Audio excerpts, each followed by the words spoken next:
SS Rajamouli గారి డైరెక్షన్‌లో pan India star Prabhas నటించిన 'బాహుబలి ది బిగినింగ్' రిలీజ్ అయ్యి ఇప్పటికి 10 సంవత్సరాలు కంప్లీట్ చేసుకుంది. ఈ మూవీకి మ్యూజిక్ డైరెక్టర్ ఎంఎం కీరవాణి గారు పాటలైతే బాగా అందించారు. బ్యాక్‌గ్రౌండ్ స్కోరు అదరగొట్టేశారు. దాదాపుగా మ్యూజిక్ చాలా పెద్ద ప్లస్ పాయింట్ అయిపోయింది ఈ మూవీకి. బ్యాక్‌గ్రౌండ్ స్కోర్ ప్రభాస్ వస్తున్న కట్‌ఔట్‌కి తగ్గట్టుగా బీజీఎం అందించడం చాలా ఎలివేషన్స్ ఇచ్చేశారు. ఇక సాంగ్స్ విషయానికొస్తే ఈ సినిమాలో ఉన్న సాంగ్స్ ఒకసారితో వింటే సరిపోదు. 10 సార్లు విన్నా కూడా మళ్ళీ వినాలనిపిస్తూ ఉంటుంది. ఇక మేజర్‌గా ఎస్ఎస్ రాజమౌళి గారు ఈ సినిమాని మామూలుగా చెక్కలేదు.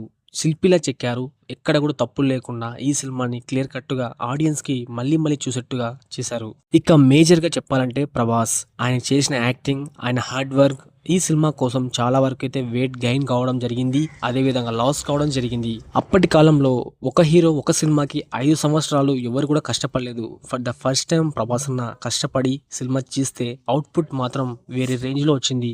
ఒకానొక ఇంటర్వ్యూలో ఎస్ఎస్ రాజమౌళి గారే చెప్పారు. 'బాహుబలి' ప్రభాస్ లేకుంటే లేదు అని చెప్పడం జరిగింది. సో మన అప్డేట్స్ మీకు జెన్యూన్‌గా అనిపిస్తే లైక్ చేయండి. సబ్స్క్రైబ్ కూడా చేయండి.